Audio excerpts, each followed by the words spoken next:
పొత్తులో కూడా ఒక మాట అటు ఒక మాట ఇటు ఉంటుంది. పై స్థాయి నాయకులు మాట్లాడినా కొన్నిసార్లు కింద స్థాయి నియోజకవర్గపు స్థాయి నాయకులు ఇంకా పంచాయతీ స్థాయి నాయకులు కూడా ఒకసారి కొంచెం ఇబ్బందికరమైన పరిస్థితులు ఉంటాయి. నాయకత్వపు లక్షణాలు పంచాయతీ స్థాయి నుంచి వార్డు స్థాయి ఎవరికి ఉన్నా కానీ దీన్ని అర్థం చేసుకొని పైకి వెళ్ళకపోతే నేను చేసే ప్రయోజనం ఆ ప్రాంతం వరకు నిష్ఫలం అవుతుంది. అందుకని దీంట్లో నేను అందరికీ మాటిస్తున్నాను, ఈ పొత్తుతోనే మనం ప్రభుత్వం తీసుకొస్తున్నాం. జనసేన తెలుగుదేశం ప్రభుత్వాన్ని తీసుకొస్తున్నాం. దీంట్లో కొన్ని ఆటుపోట్లు తప్పవు, భరించాలి.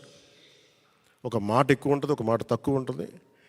అల్టిమేట్గా మన అందరికీ కావాల్సింది ప్రజా సంక్షేమం. Common minimum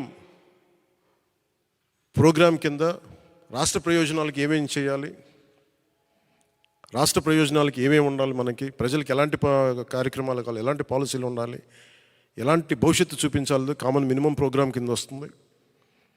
common political programme కింద లోకల్ బాడీస్ దగ్గర నుంచి, పరిషత్తుల దగ్గర నుంచి, మొత్తం అన్ని విభాగాలు, స్థానిక అన్ని పంచాయతీల దగ్గర నుంచి మొదలుకొని కార్పొరేషన్ల వరకు జనసేన ఖచ్చితంగా 3వ వంతు సీట్లు మనం తీసుకుంటాం దాంట్లో.